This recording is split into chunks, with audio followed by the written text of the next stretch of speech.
Yes, I'm Batman. I'm Batman. I'm Batman, Alfred. I'm Batman. I am Batman. I'm Batman. I'm Batman.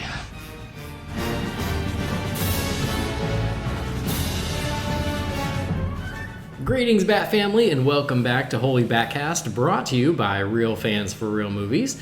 You can visit our website, holybatcast.com. It is your one-stop shop for all things Holy BatCast, and you can also find us all over social media, on Facebook, on Twitter, on Instagram, and on YouTube. Just search for Holy BatCast, and you will find us.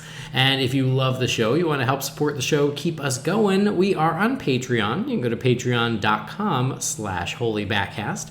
And as always, huge thank you to all of our patrons who make sure that the show keeps on moving forward. We really do appreciate it, and we couldn't do it without you. So thank you as always. We're part of the Real Fans Podcast Network, so if you are looking for other shows to sample in all your spare time these days, you can do that at rf4rm.com. And you can also follow the network on Twitter at rf4rm. As always, I'm your host, Andy DiGenova, and you can follow me on Twitter or on Instagram. It's just my name, Andy DiGenova. Not that there's a lot of photos on Instagram right now, because, like, what am I going to post photos of? Myself? Sitting around my house the way everyone else is right now? Probably not. But you can follow it anyway. Do what you want. Anyway, what we're going to be talking about this episode is we're going to do a somewhat belated celebration of 4 years of Batman vs. Superman. And we're not doing that just between ourselves. We're doing it because Zack Snyder, the director of the film, hosted a very special watch party on social media. And so we want to talk about that specifically, his commentary to the film. Joining me for all that is my little wallaby from down under. It's Brendan Lowe. Hey, Brendan. Oh, no. No, I'm just kidding. How you doing? Oh, jeez. I was a little worried about you there for a second. I'm good. How are you? Yeah, not too bad. Doing something a little different this morning. I'm podcasting in the great outdoors. Wow. Great outdoors being my front porch. You know, like right now, get it where you can. Yeah, well, yesterday I had a terrible headache, like from the moment I woke up till the moment I went to bed last night. So I barely set foot outside yesterday. So it's a nice temperature here this morning, nice and sunny. It's like, you know what? I'm getting outside and getting some fresh air. Good for you. I could not be inside for much longer. Well, I mean, it's what we're all trying to do. I try to take a little walk every day, but because I'm staying in Florida, I've had quite a few gator sightings. Oh, really? Yeah, I mean, like you're Holy seeing shit, this. You joke about Australia. No, I'm serious. Like, yeah, it's Florida, man. And like in Florida, there's just like big bodies of water everywhere. And so, yeah, just as you're walking around a neighborhood, you can see a gator. Wow. No, we're not having that here. Like, yeah, Jess and I are doing the same thing. Like, we're trying to go for a walk at least once a day. Didn't yesterday, obviously, because I wasn't feeling the best. But we got up early this morning and took a little drive to South Bank here in Brisbane, which is a nice big public parkland area right on the river. And we sort of did a big lap of that and just walked for about 45 minutes. And, yeah, felt really good after it. Excellent. Did you sight any creepy crawlies? No? You don't get any Australian wildlife? I mean, I saw a couple of spiders in trees, but... Well, really, really big ones? I mean, they're not small, but they're not, big Australian spiders? I don't know. I'm just trying to work out what your coins are. What's your biggest coin? Is it the quarter? The quarter is the biggest everyday coin. There's like the 50-cent piece that's bigger, but we don't really use those day to day. Yeah. They're probably a little bit bigger than a quarter, I'd say. Okay. I guess just if there were just a bunch of those, like inside Jamie Drewley's bedroom. Like, just picture it, Jamie, if you're listening. Like, if there was just, 1,000 quarter-sized spiders crawling all over you while you lay in bed, that would probably be a lot. Then they seem bigger. Yeah. Poor old Jamie and his arachnophobia. Yeah. Anyway, let's talk about Batman vs. Superman. Let's do it. That's a topic that movie rarely gets spoken about. Yeah, a little Batman movie that no one ever discusses. Everyone agrees on, so that's always nice. But what was it, last week? Zack Snyder shared that he was going to do a watch party on his Vero and essentially just talk us through the movie. And so I was like, oh, that's cool. I'll definitely try to check that out. And guess what I did? I slept through the first half of it. Did you really? Oh, yeah. Well, because no, I don't mean like I turned it on and then fell asleep. I meant I just slept in. Ah, okay. I meant like I didn't wake up in time. Oh, okay. Yep, gotcha. I overslept. So like once I woke up, I was like, I like was like, oh, what time was that? And I was like, oh, it started an hour ago. Never mind. So I was like, well, I'll try to catch it later. And fortunately, that worked out. So I didn't watch it in real time with Zack Snyder, but it is now available elsewhere. It's still available on Vero, on his page. Someone has uploaded it to YouTube, and so I watched it after the fact. Of course, during the day of, I saw some little tidbits here and there of the folks who were better than me and got up earlier. So I saw a little bit of that, and then I was able to finally watch the whole thing. How about you? Well, the time, I think it was like 2 a.m. Australian time. So we were both I asleep. definitely slept through it. Right. But yeah, was happy to see that it got made available after the fact, although if you are planning on watching it, probably don't watch the version that's on YouTube like I did. I'm sure a lot of you probably know that by now, but it's a recording of the stream, so the person who's uploaded it, their stream kept freezing, so I had to stop and resync the movie minimum 5, maybe 6 times. Oh, really? And that's not including the time that Zack himself actually had to stop. Huh, okay, well, then I'm really glad. So I watched the Vero one, but like by way of Twitter, and it worked. So Okay. So I just watched it that I wish way. I'd known that 24 hours ago. Yeah, well, I'm glad I didn't do the YouTube one. I was going to do the YouTube one just because it's a little easier to access. Easy. Yeah, exactly. But I was like, well, I guess I should support Vero that hosted it in the first place, and I should do it through there. And I will say that I had to resync it up twice. The first time was because they were actually really close to each other. It was the first time was because my mom called me. I was doing it on my phone, and my mom called me, and I was like, "What the hell's going? No, don't call me. I'm watching Batman vs Superman." So this is where my priorities lie. I declined my mother's phone call because I was watching Batman vs Superman. I will call her tomorrow. It's fine. She'll be all right. That's fair. It's totally fair. And then the second time was because Zack Snyder, something on his end, it dropped out and he had to resync it himself, and so I had to do it then. So I decline my mother's calls when I'm not doing anything. Well, so do I, but I feel bad saying that. I decline almost everyone's phone call. Like I don't talk on the phone. No. What is anyone. This? 2002? Right? Like, no. Text me. So, even with this isolation and quarantine, people are like, oh, do you want to get a phone call? I'm like, not really. I really don't. No. No, I'm fine. Text me. I'm happy to catch up, but I'm getting on a phone call with anybody. So anyway, we did watch it, which was good. So I had my own little watch party right here. Felt like I was sitting in Zach's private screening room. How nice is that room, by the way? Oh my gosh, so nice. So nice. And I didn't realize he lived in Pasadena. Oh, really? Well, he said that. He goes, oh, he was talking about the actor who plays Ferris, I forget her name, but she was in Man of Steel, and then she was again in Batman vs Superman. He said, oh yeah, she lives in Pasadena with me. We do coffee sometimes. And so I just mean, to me, I assume that means he lives in Pasadena. Nice. But yeah, very nice private screening room. It's good to be a big budget A-list film director. Isn't it? It is. But anyway, so we watched it, and I did think that, yes, Batman vs Superman turned 4 a little over a week ago, like a week and a half ago.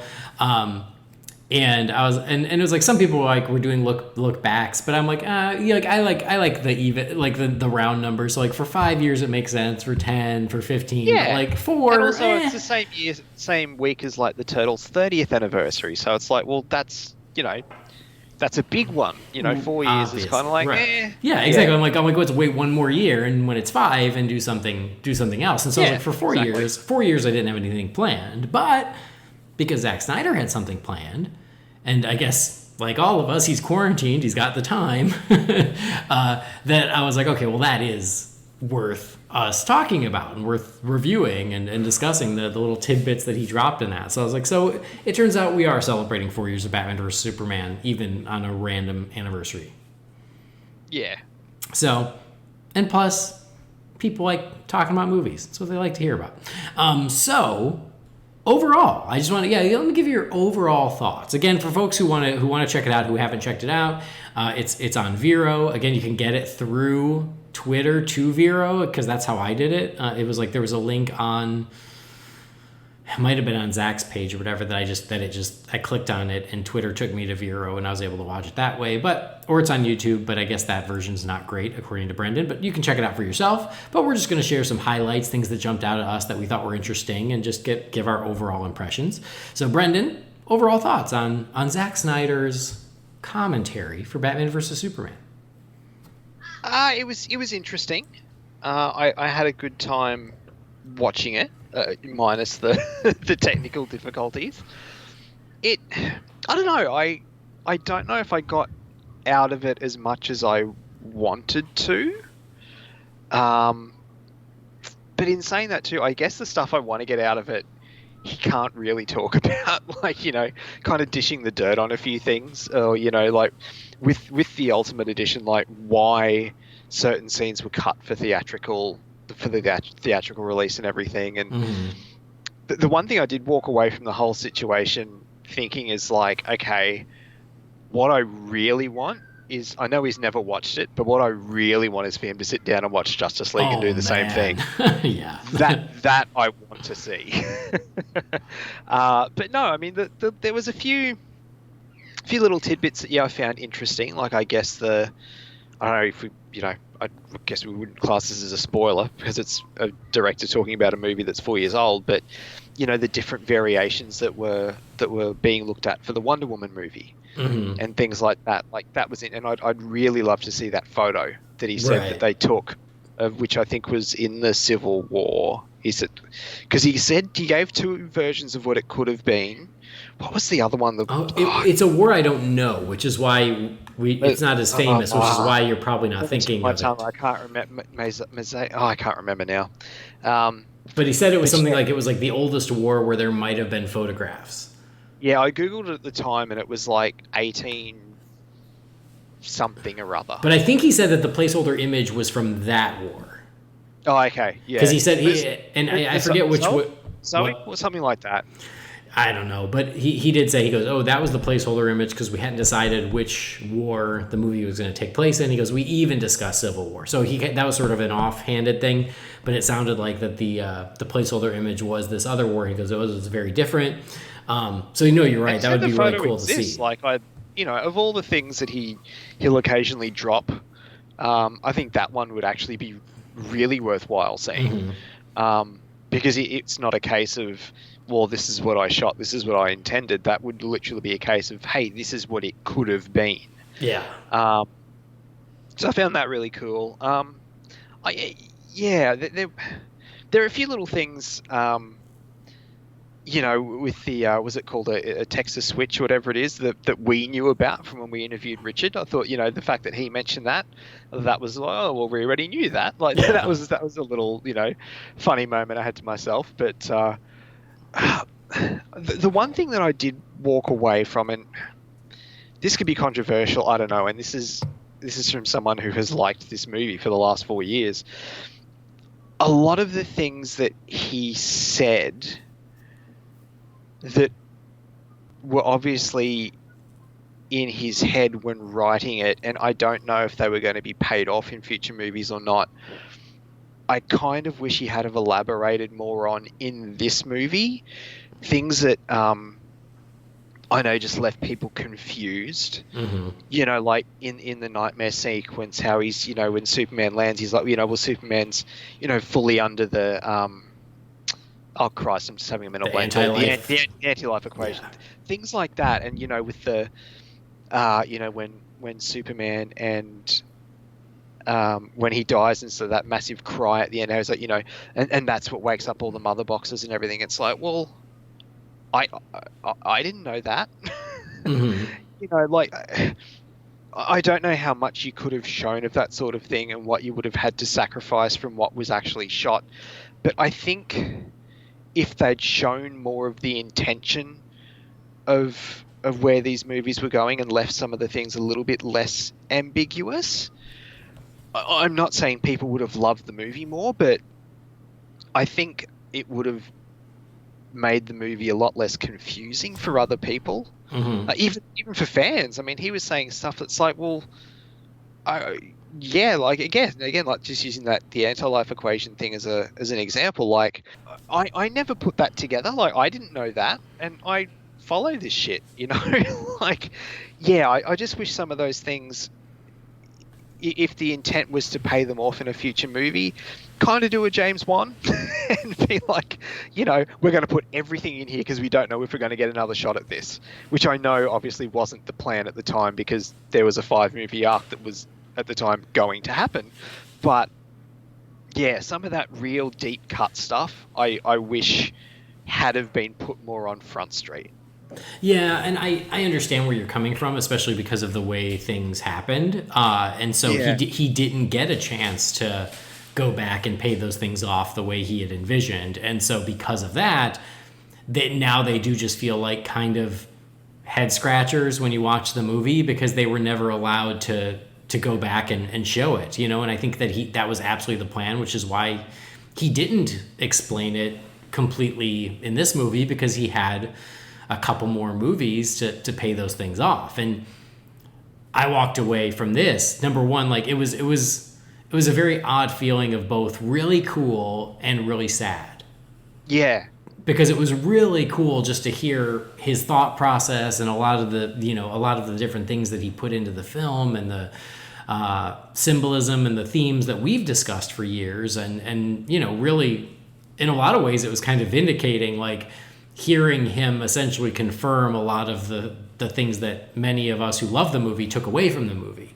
But the fact that, like, this was setting all of these pieces in place to then be paid off in 3 more movies, it's just heartbreaking to be like, yeah, that didn't get to happen, and so they all just sort of died on the vine. And I think those are all the things that you're talking about. Because if you look at the way he used the ending of Man of Steel to kick off the beginning of Batman versus Superman, and add additional information and context to that entire sequence and make it richer that way, I think my guess is he would have done exactly the same thing with, say, the Nightmare sequence in Justice League 1 or Justice League 2.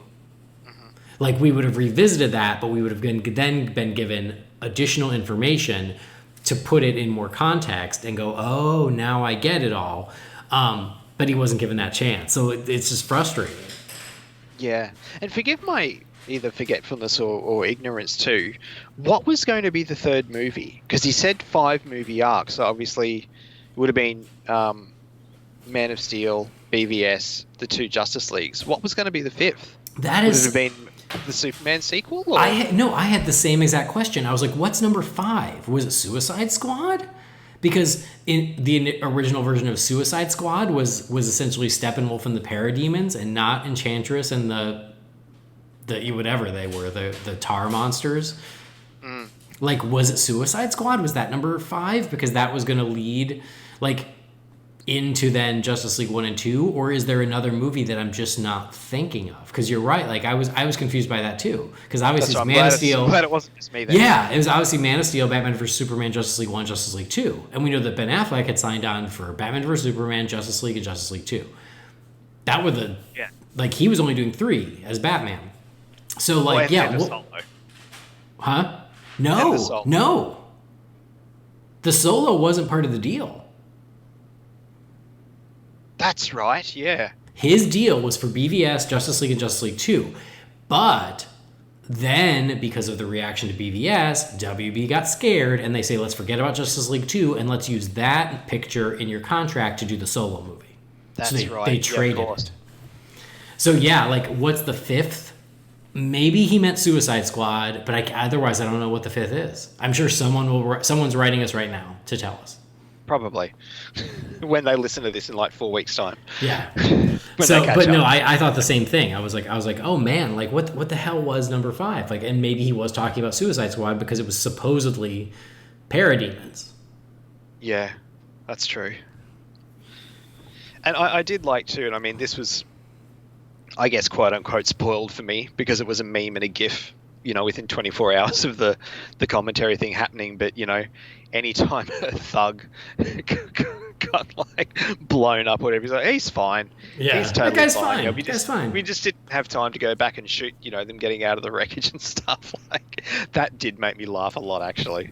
Yeah, it made me laugh, but I mean, I wish he had gone more into that though. Like, honestly, like, instead of just kind of brushing it off, I wanted to hear more of that. I do think that overall, like, it was like any director's commentary that you would get on a DVD.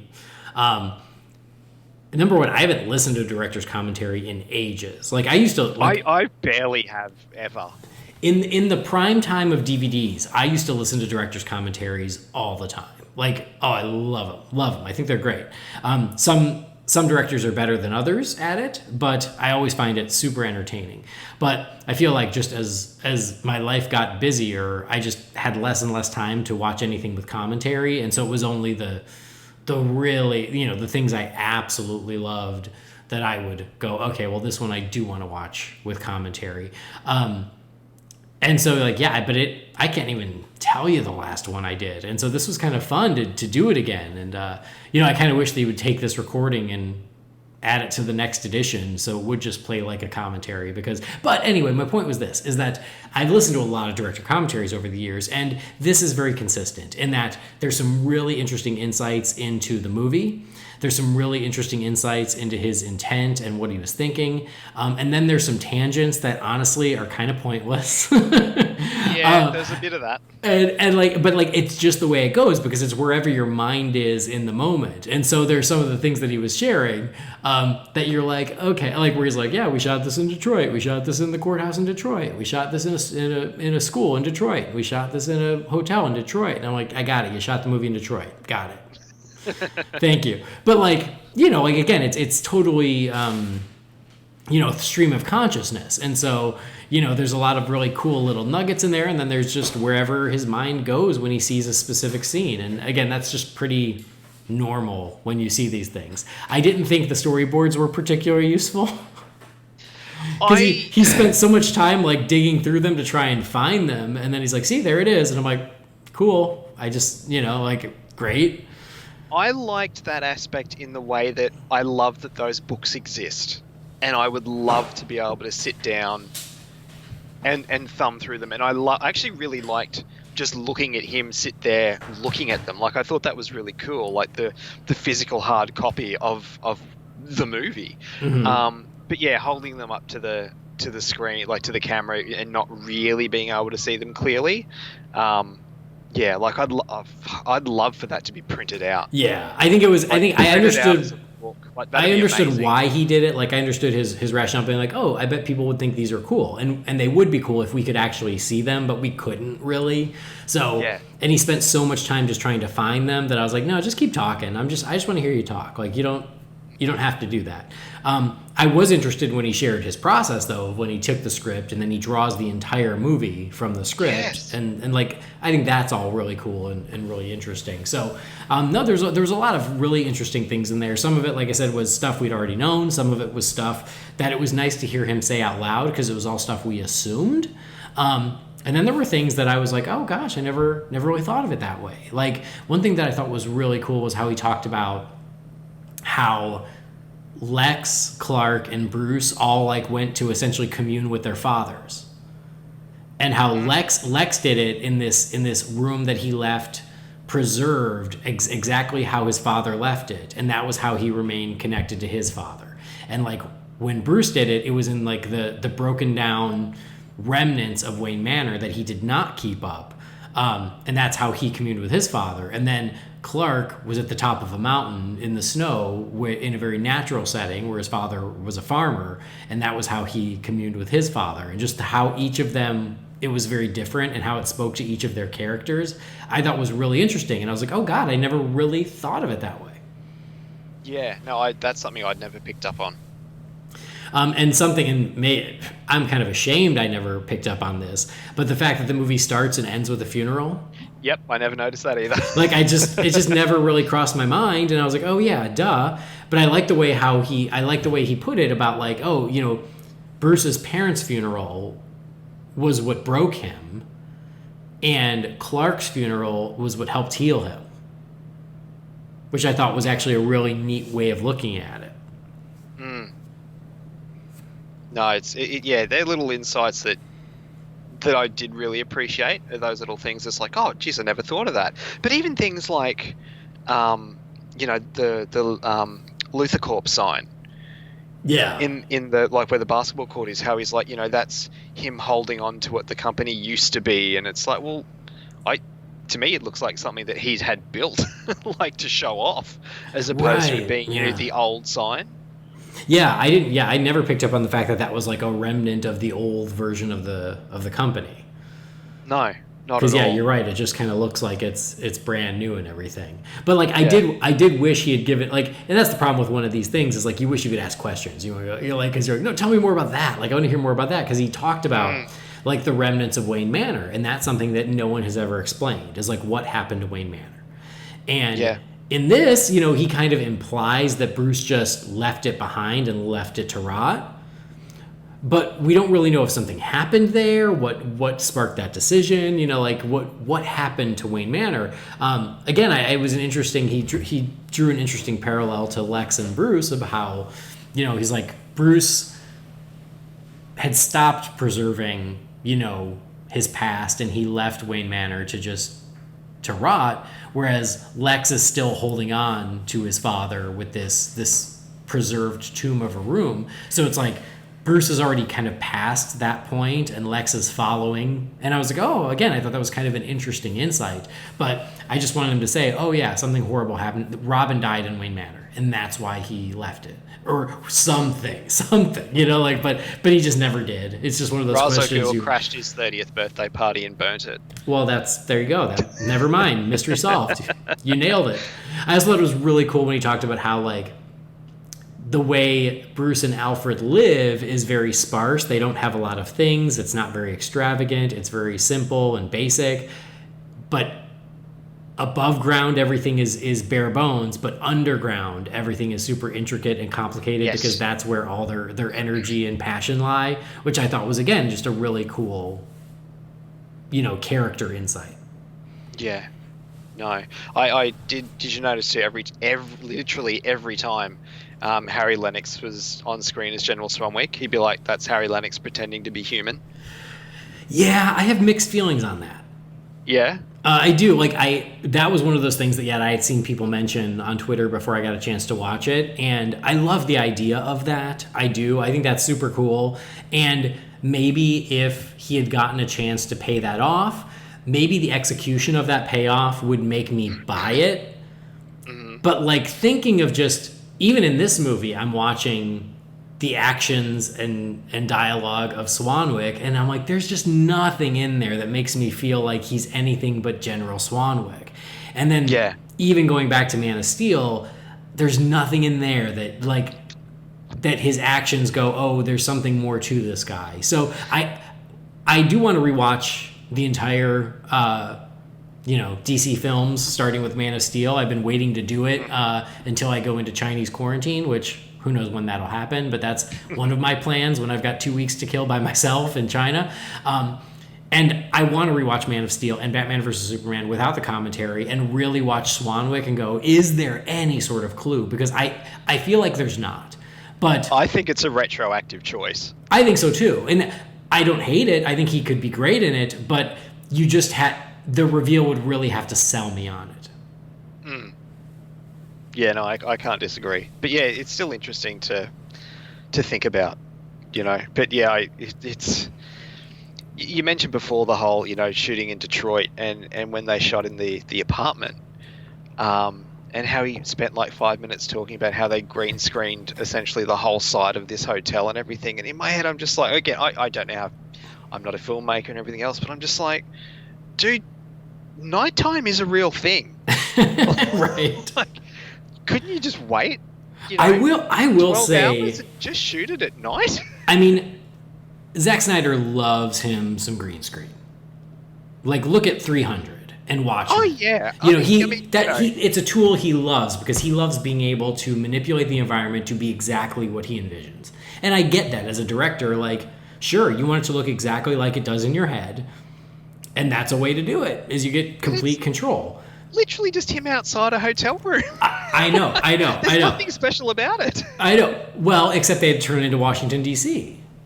Yeah, I guess, but my point was this: is that there was so much in this movie that, I mean, there's already the stuff that we know is CG, but there was so much more that he mentioned that I was like, really? That's CG? Like, I didn't think these things really exist. Yeah, like the Batmobile chase when the Batmobile skids through all those boats and ends up in the other boat. He goes, yeah, there were no boats there. That was all computer generated. I was like, oh, okay. Like, and I never thought about it. Sure, it makes sense. But even like all the stuff where he's like, oh yeah, like Swanwick and Lois speaking under the bridge. He's like, yeah, it was a bridge in Detroit, but we turned the bridge into a bridge from DC, and then we added the Lincoln Memorial. And you're like, oh shit. Like, so like even, yes, those smaller dialogue scenes, the fact that the background was all CG'd, I was like, I had no idea.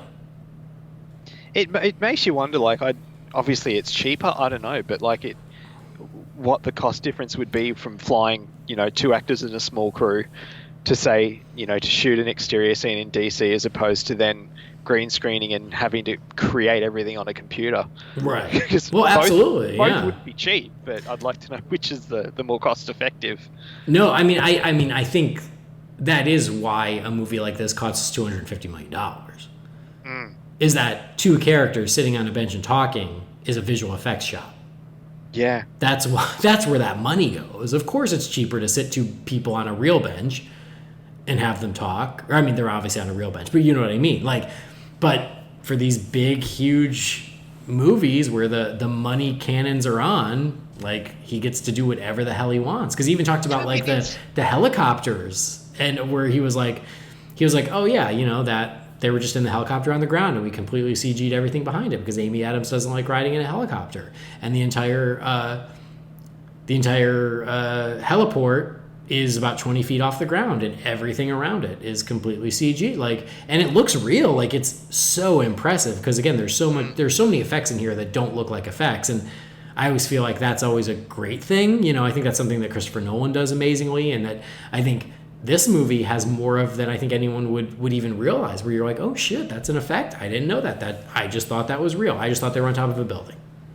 Yeah, you said helicopters, and I want to come back to something, but the just using the Swanwick and Lane sitting on a park bench, like chatting, it's that sort of thing. Whereas to me, I mean, obviously I'm in Australia, I'm not familiar with what these cities actually look like, but I mean, realistically, couldn't they just sit on any park bench anywhere and just shoot tight around? Like, no one's gonna know. Like, it's not gonna matter. I mean, yes, probably. Have them on a park bench in a backlot somewhere. Like, it's no one's gonna know or care or even realize. Right. I just they're little things. I'm like, I appreciate the detail you're going to, but you could have saved probably $200,000. Oh yeah, just on that one shot. I think you're absolutely right, and and we've talked about it in the past where the Achilles heel of so many of these movies has been the expense, because like you spend $250 million on Batman versus Superman, and all of a sudden it's $870 million gross is a disappointment. Well, it's only a disappointment because you spent $250 million. Like, most movies would be happy as pigs in shit to make $870 million, but because you spent so damn much, and it is things like that where it's like, on the outset, if they'd have been like, what, or just go down, just go over there to that park and have them talk in that park, and we don't need the Washington Monument in the background or the Lincoln Monument in the background. Like, no. So no, I think that's valid. It makes perfect sense. Honestly, I kind of thought they were in Metropolis. I never noticed the other stuff. Well, yeah, like the whole thing with Lane and Swanwick, they're in DC because remember she flies to DC to investigate the bullet. So, anyway, no, I think that's totally valid, and I think that makes sense. Something else that I thought was really interesting is that I am, as much as I love this movie, because I do love it, and watching it again, it made me love it even more. And it made me go, oh god, now I want to watch it. Just watch it without the commentary, because I caught myself starting to just watch the movie, which Zack Snyder himself did. He goes, oh sorry, I'm starting to watch the movie. Anyway, but the one thing, like one of the things that I never liked was the killing of Jimmy Olsen. I always thought that was unnecessary. Agreed. Because for me, like if you're going to make a DC universe on film, you don't just start killing off mainstay characters willy-nilly. Like, you want them around. And that's how I've always felt about it. And I like that he was very upfront about it. And the way he explained it actually almost sold me on it, where he was like, you know what, if it was a TV show that had to keep going, of course you wouldn't kill Jimmy Olsen. He goes, but this was a 5-movie arc with an ending, and when you are leading towards an ending, you can sacrifice players along the way because it's finite. It's it's not going to just keep on going. And that was something that I think that was very different about his plan for this story, that was a very different approach than what Marvel was doing. And I think because of that, people were already in the MCU timeline, which is like, oh, they're just going to keep going. It's just going to keep going. And this was like, no, we're telling a story in 5 parts that has a beginning, middle, and end, and when it's over, which I also think is why Ben Affleck agreed to be in the movie, is because he didn't want to play Batman ongoing. He's like, okay, yes, I'll do 3 movies as Batman, and then I'll be done. And as we now know, it sounds like Batman was not going to survive Justice League 2. No.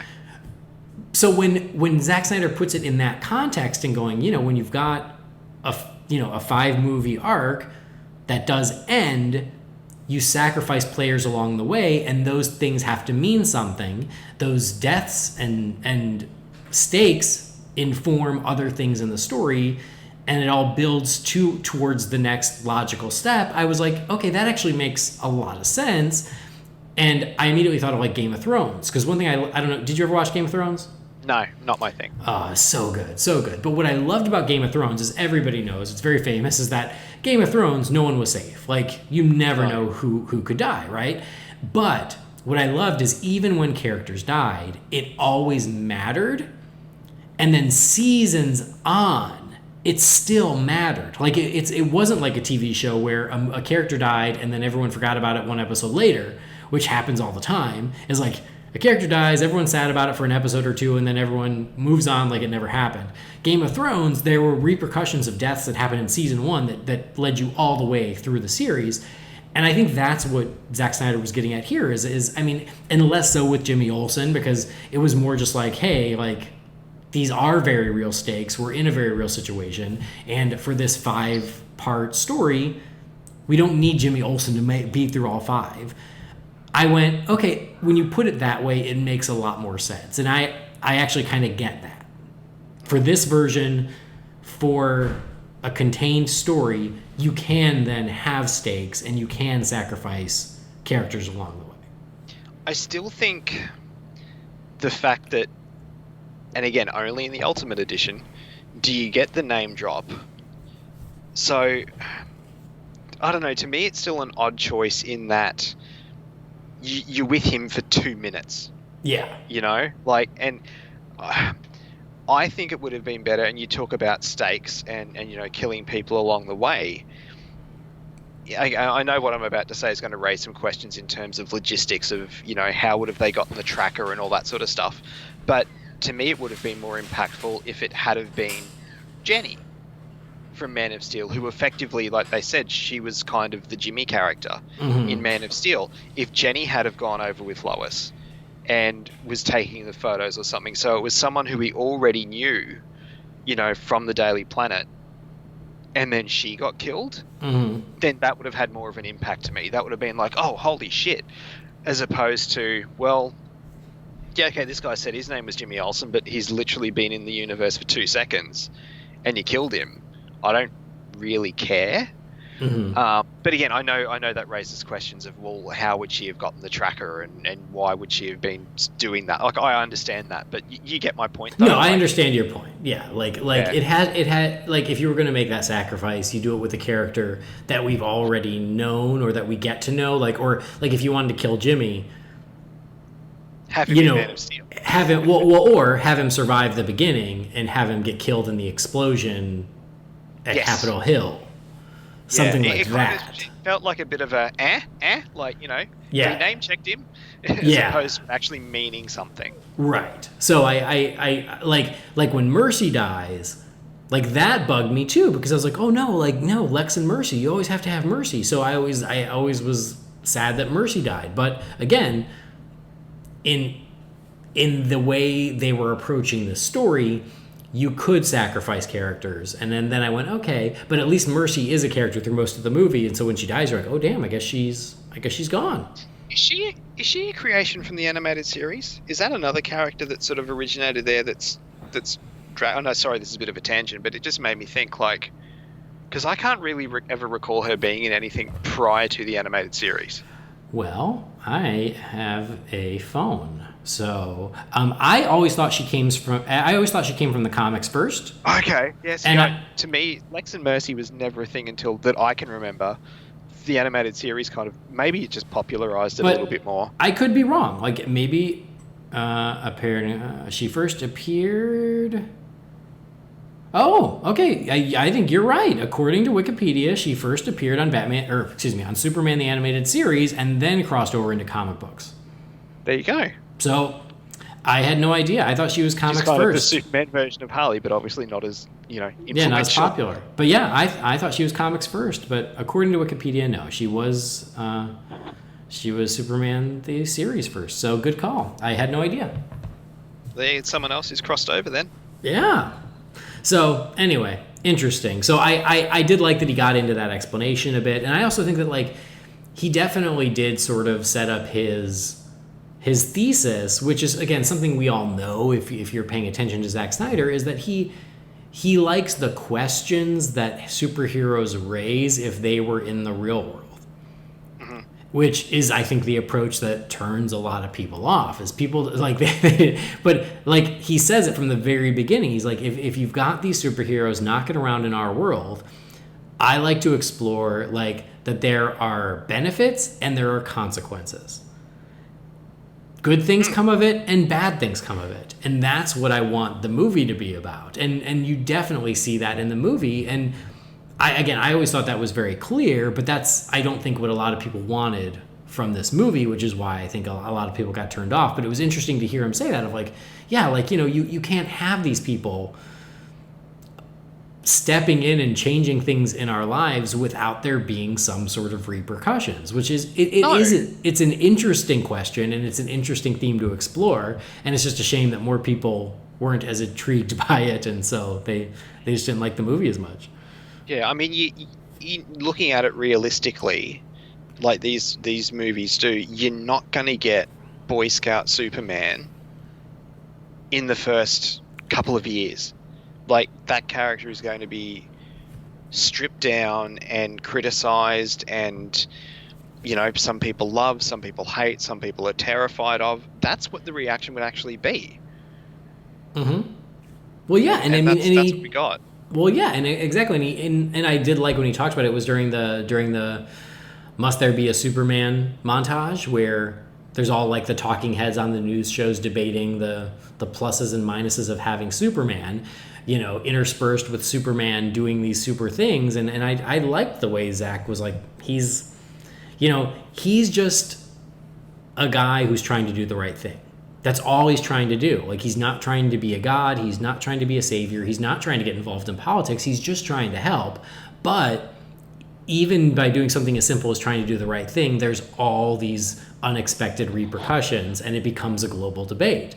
And he's like, and how can, you see a man come from the sky and save you. How can you not see that as some sort of deity? But he's not, and he doesn't want to be. So, I always thought it was interesting questions. And so I appreciated hearing Zack Snyder kind of give that rationale in context with the movie. And again, talk about deities and stuff, like the levels that he went to for the Christ comparison. I mean, yes, some of it was very obvious. I think the stuff in Man of Steel was more obvious than in BVS. But, pointing out, the crosses and stuff in the background, which I'd never noticed, when they're lowering Superman down in the cape. Like, I knew that was obviously a parallel to Christ coming off the cross, like just the way they're lowering him with the cape. Like, that, to me, growing up Catholic, was obvious. But there's so much stuff in there that even I had no idea. It's like, oh, my God, like, the Christ analogy is just crazy in these two movies. Yeah, and I like that he completely copped to it and was like, yeah, he's like, it's not exactly subtle, it's pretty on the nose. But I also like that he's like, to me, it felt more subtle than Man of Steel.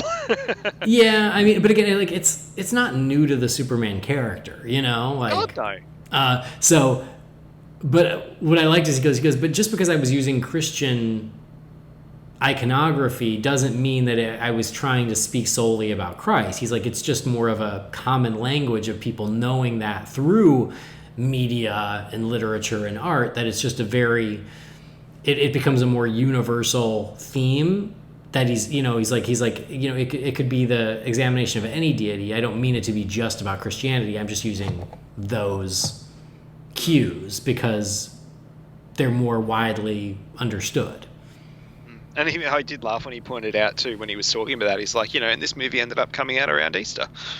I know, so maybe I should make it an Easter movie.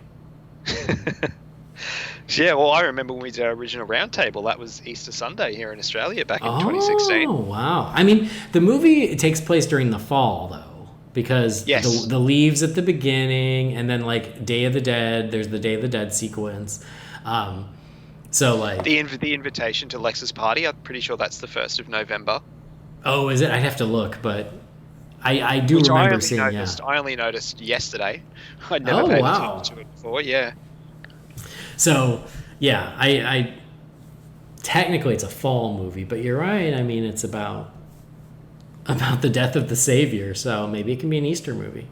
And it came out for Easter, so I guess that's a good point. Yeah, it's a valid point.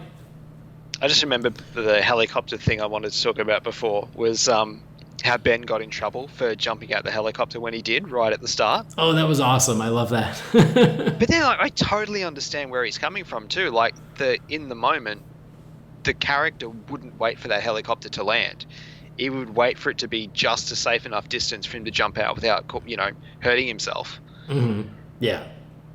No, I thought that was a really neat anecdote, a little neat story. I loved what he said about it. He goes, I wonder if anybody's ever edited together Man of Steel and Batman versus Superman and kind of overlapping those final battles and making it just like one long movie. And he's like, someone's probably doing it right now that I said it. So I would totally watch the hell out of that. I love that idea. Oh, yeah.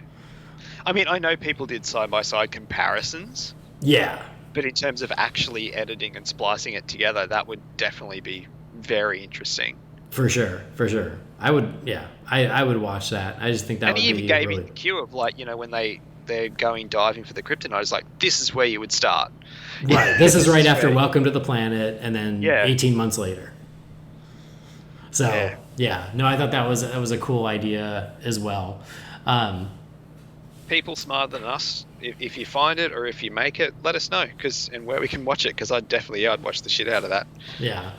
Well, and I liked what he said about, like, making sure, like, especially during that sequence at the beginning of, like, showing just the horror of the repercussions of what happened at the end of Man of Steel. Like, completely, he's like, you step out of it as an observer. He's like, of course you understand that Superman was saving the planet. Of course you know that, because, like,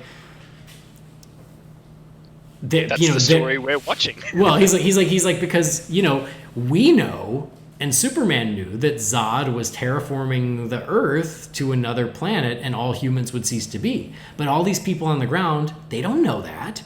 Yeah, they've seen two otherworldly people he's just like, killing thousands. Yeah, he's like, Bruce Wayne doesn't know that. And he goes, and Superman fighting Zod is an extremely powerful person. Like, Zod is going to cause some damage. And if you're seeing it from the ground the way Bruce Wayne is, he doesn't know, like the intricacies of what's happening there. And so from his perspective, all he is seeing is the aftermath. And I just thought that was a really cool angle on where Bruce is coming from.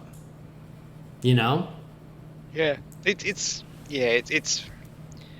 I almost wonder if, and I don't mean this to sound nasty at all, because I'm not talking about, I guess, people who listen to this show and everything, but I do wonder if the storytelling was too ambiguous and too smart for the audience that was going to see it.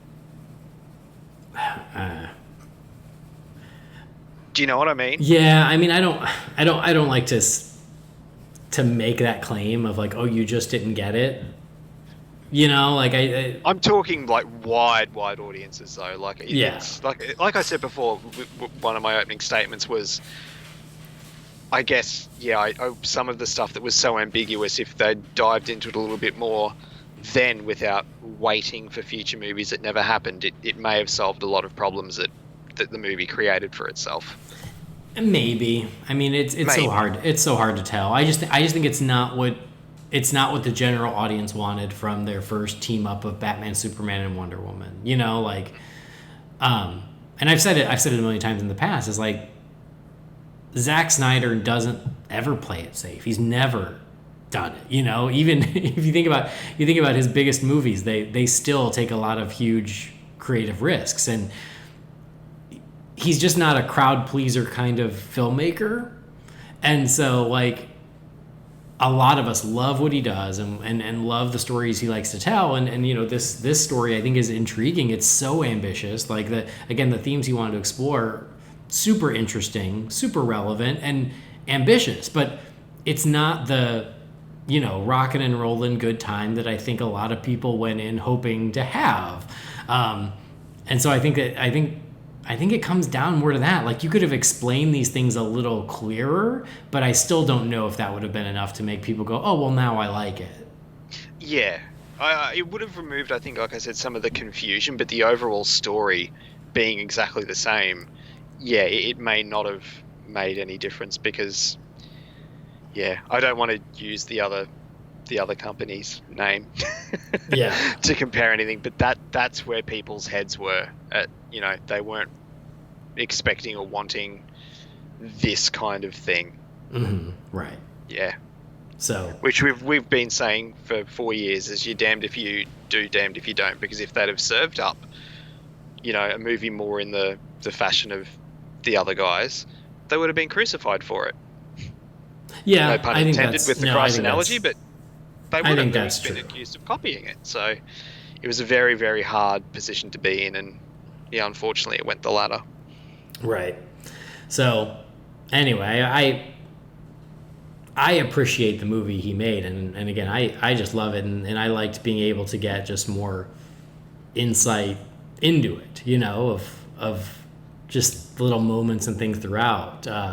One thing I noticed just a general about him is that, like, he spent so much of the time just giving credit to his team, mm-hmm. like name checking the hard work of almost everyone he works with, which I thought, which doesn't surprise me. He is, by all accounts, just a very good guy.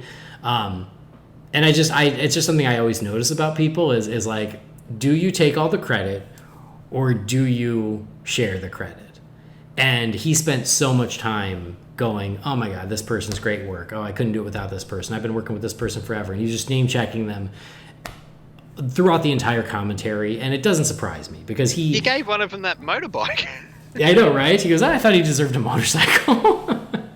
But like, even like little things where he's like, oh, Jeffrey Dean, like I loved working with him, and he did me a huge favor by coming and playing Thomas Wayne. I was just super grateful. And Lauren Cohen, she was great. And like, and he talked about like the color corrector who he had been working with since the 90s, and he gave so much credit to the fight choreographer, and he gave a huge love letter to Richard Citrone, and he gave a huge love letter to Jenna Malone, and like just like all of his people. He's just so gracious about them, and I think that's why so many of them work with him from movie to movie to movie, even if it means calling in and pretending to be the president of the United States. Like, these people do this for him because I think he just creates this really strong sense of community in his work. And again, I always notice when if someone gives credit where credit is due, and he did without a doubt, which again is always great to see, and it doesn't surprise me. One thing I did just think of, so I'm jumping all over the place, but you know what it's like with this sort of thing, stuff just sort of keeps coming to you, is the scene with Lois in the bathtub. Yeah. Because I'm sure you would have seen that cop a lot of heat over the last couple of years about, you know, it just wanting to be, you know, for titillation and things like that.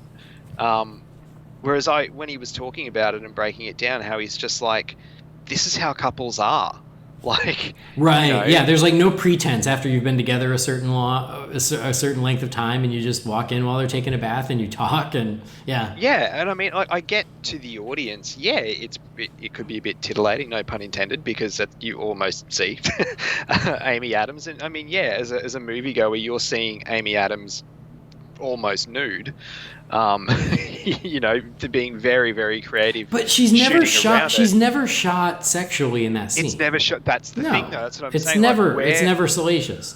That's something that the viewer is projecting onto it because, like, oh, you know, I almost saw Amy Adams' boobs there. You know what I mean? Like, whereas, I mean, okay, let's be real. He shoots Henry Cavill with a far stronger gaze than he does Amy Adams. Oh, definitely. But yeah, that's the point I was wanting to make, is it's like, it's not shot sexually. It's not a sexual scene, but it's copped so much flack over the last couple of years for being in there for that reason, and it's not. And when he's just like, you know, you think even when Deborah was in the room at the time, how he's like, you know, I've done this with Debbie before, and she's like, oh, what, you've bought me flowers in the bathtub? Yeah, like that, right. That was funny, but it's true. And I mean, I'm sure you're the same with your partner, and I'm the same with Jess. Like, that's what it's like after you've been with someone for a certain period of time. Like, things that are natural, like having a shower, taking a bath, getting changed, walking from room to room, you do that, and it's not a big deal. It's just who you are as a couple.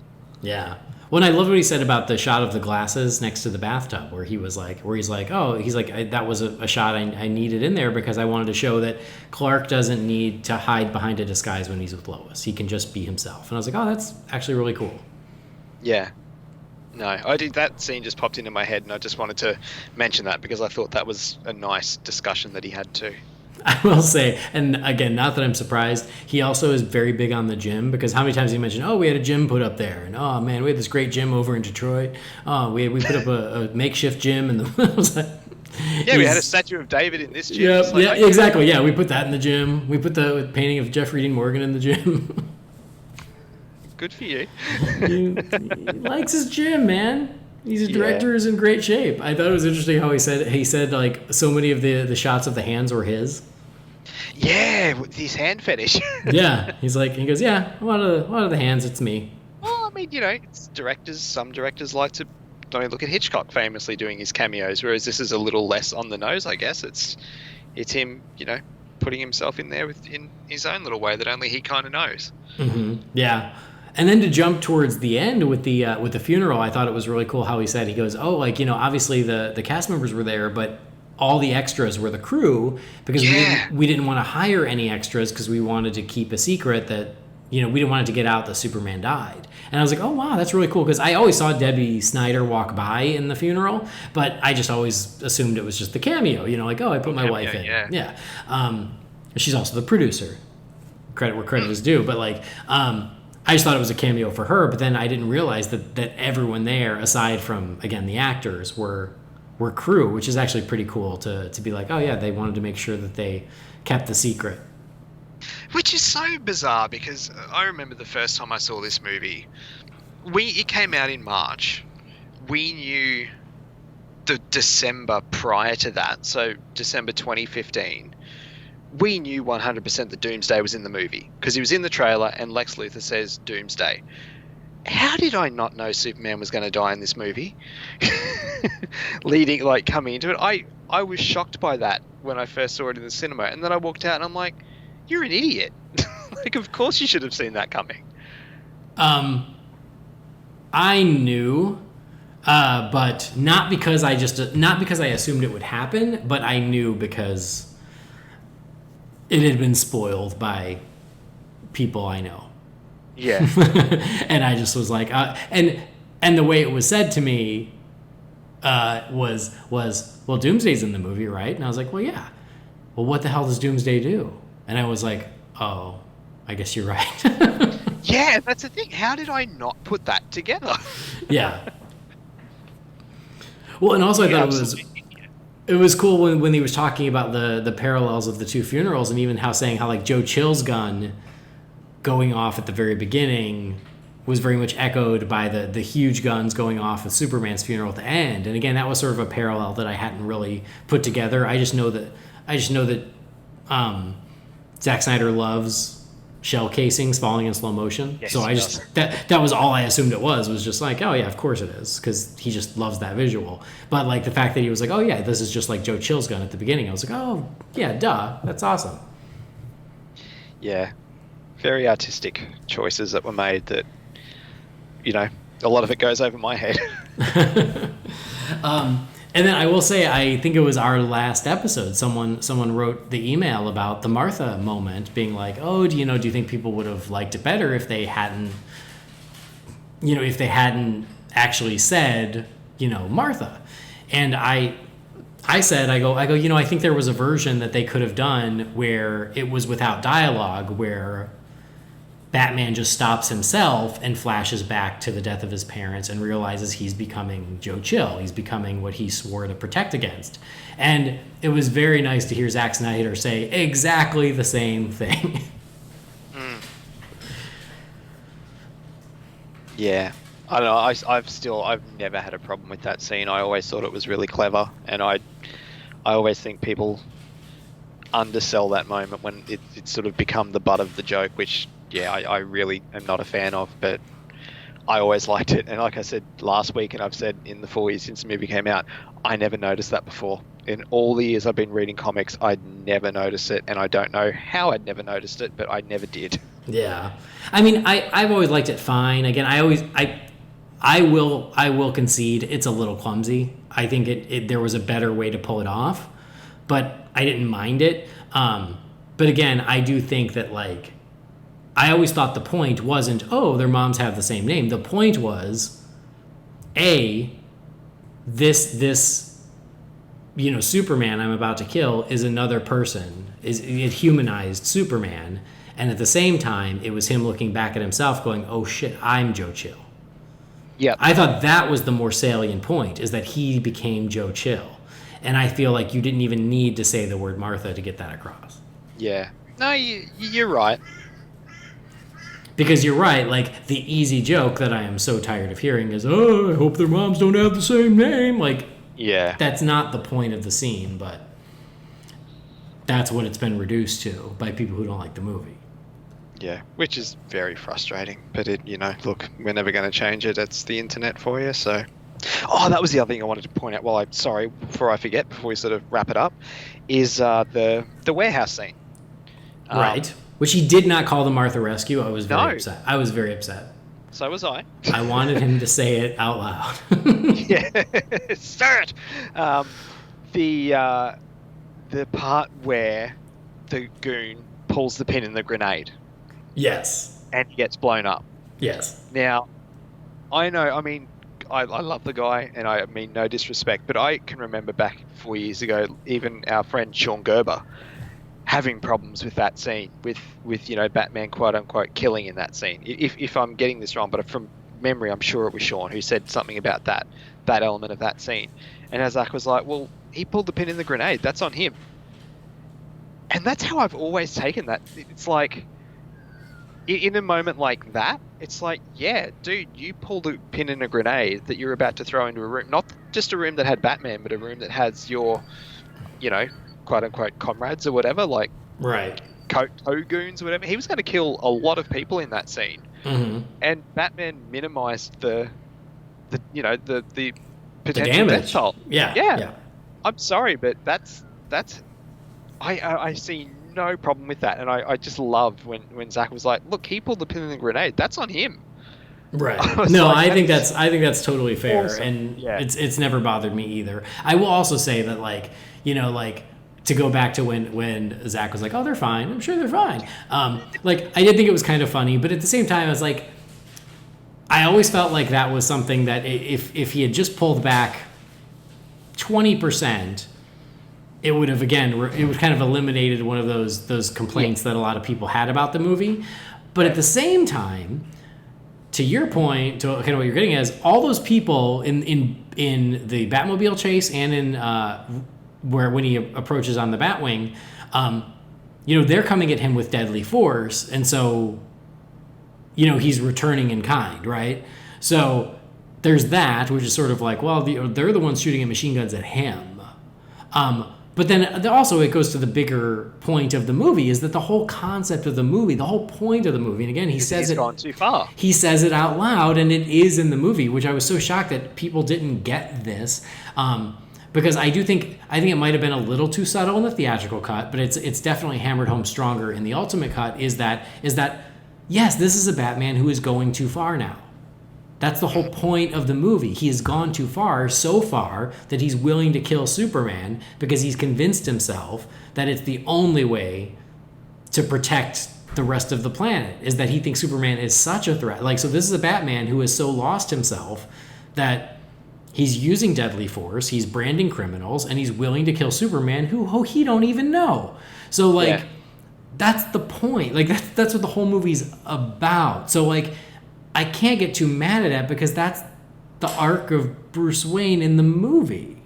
Yeah. The only one, honestly, that's ever made me go, oh, dude, I wouldn't have done that, is in the Batmobile chase when it comes out of the... Oh, it sort of comes off a ramp, and then you see it, like, go into the back of the truck, and, like, it literally... it takes the guy's head off, essentially. Yeah. Like, he ain't getting up. But that's the only one where I'm like, oh, I wouldn't have shown that. But the rest of the scene has never bothered me. But yeah, I wanted to mention that warehouse scene, how he talked about the guy pulling the grenade. It's like, yes, thank you. Right. That guy pulled the pin. Yeah, exactly. Yeah. No, I think that's true. I would have wished he sort of broke down the Martha rescue / warehouse fight just a little bit more, just to get the other side of it, because we had that conversation with Richard where we went really deep on it. I would have loved to have heard him go just as deep on it as well, to hear both sort of sides of the same scene from the two different, the person directing it as opposed to the person doing it. For sure. But he didn't go into it as much as I would have liked. I feel like as it was going, he was flipping through a storyboard book, so we were missing stuff. Yeah. So I was like, put down the book. I want to hear more. There's a couple other interesting things right there in that sequence though, where he talked about how he goes, yeah, people argue with me and say that Batman didn't shoot the guy in The Dark Knight Returns, but I think he did. But we talked about it when we reviewed The Dark Knight Returns. Is in the book, it is left so unclear. So I went back to the book when this argument happened when the movie first came out, and I was like, yeah, I can't tell. I cannot tell. So I think it's like, you're either, I see both sides because the book does not give a conclusive answer. So it was funny that he doesn't shoot KG Beast. He shoots the gas cylinder, but he doesn't shoot him. Right, I know. But when that came up, he said, well, in the book, he shoots the guy, and I just had him shoot the gas tank. And I think that then people got pulled back and like, he doesn't shoot the guy in the book. But when you look at those panels in the book, it is super unclear. I have no idea what happens. But it was just funny to hear him acknowledge that, because there were things like that I wanted to hear him acknowledge. And that was one of the few that he actually did, and I was like, okay, like that's good to, it's cool to hear him say that. Speaking of Dark Knight Returns, though, is he went on that bit of a spiel saying how he still thinks that movie could be made and it would be brilliant and everything. And there's that little part of me that's kind of like, oh, after Dark Knight Rises and this, I don't know. Like, I maybe someday, but not any day soon. No, it'd have to be a lot, like at least another 20 years or so, I think, before anyone. Because, yeah, Rises tried to be 3 or 4 big Batman story arcs all into one. Whether it worked or not, that's a different podcast. And this one is very much being Dark Knight Returns more than anything else. Mm-hmm. So I don't know. It would. Yeah. I think the animated movies are perfection. I don't think you need to do anything else with that story, but I'm sure someone will at some point. Yeah, someday, but I do think that I feel like he borrowed so much for this movie that I feel like you can't anytime soon.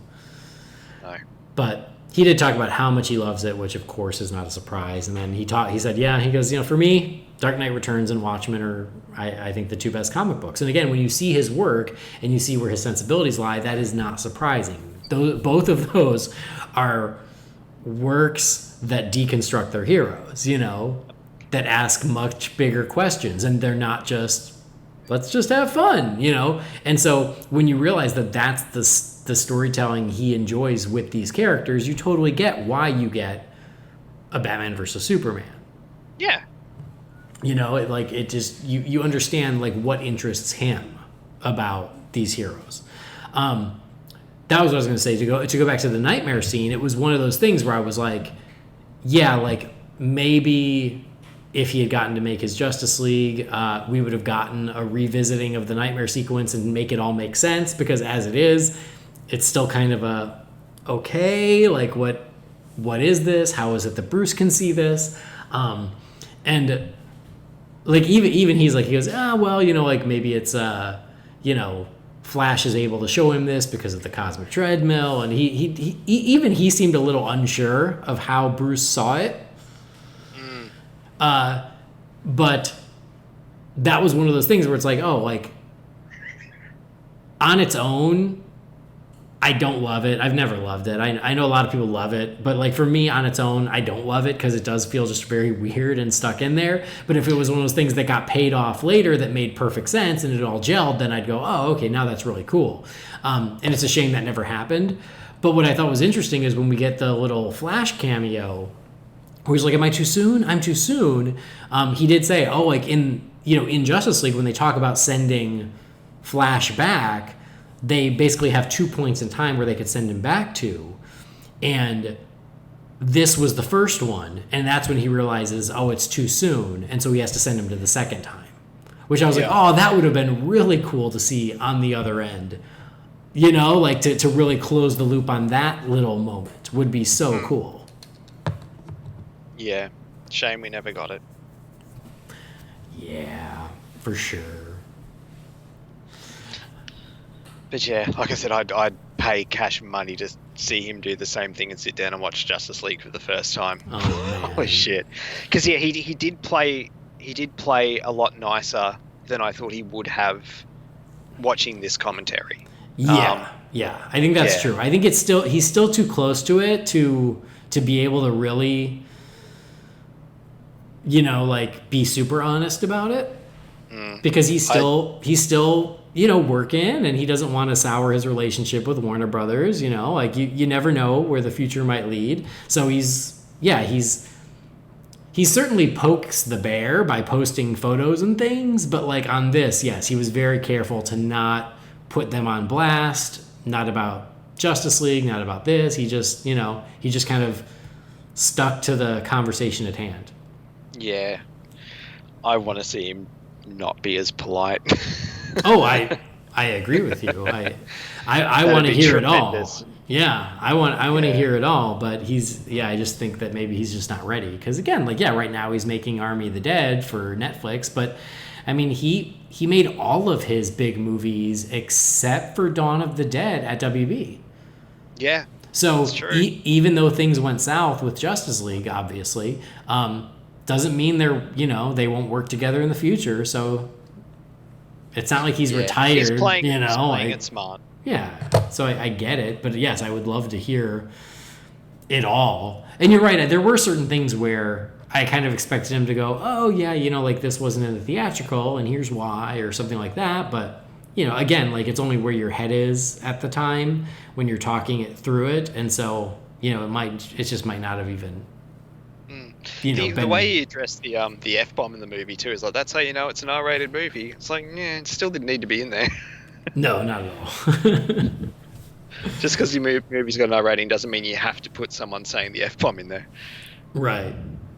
That felt more out of place than the nightmare scene to me.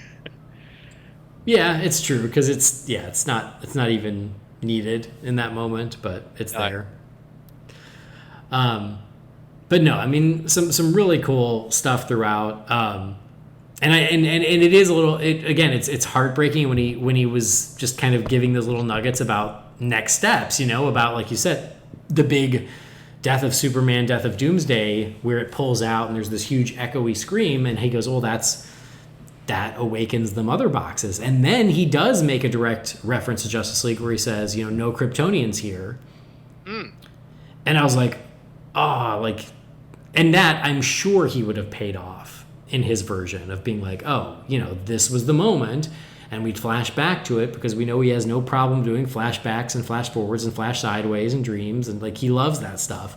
So I'm sure we would have revisited that moment and seen how it echoed through the cosmos and woke up the mother boxes and everything.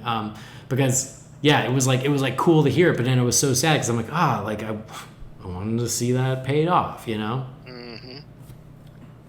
Yeah.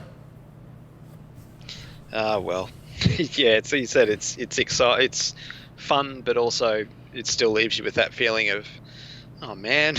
I know. Well, yeah, it's heartbreaking because he got to do the first 2 chapters and then the whole thing fell apart, and you're like, well, what? And we know some of the broad strokes of what we think was going to happen. I still think that there is. I think a lot of it's true, but I think maybe just as much of it is not true. That's all mixed together, and we don't know for sure exactly what was going to happen. So, but it does just suck that he wasn't allowed to finish his story.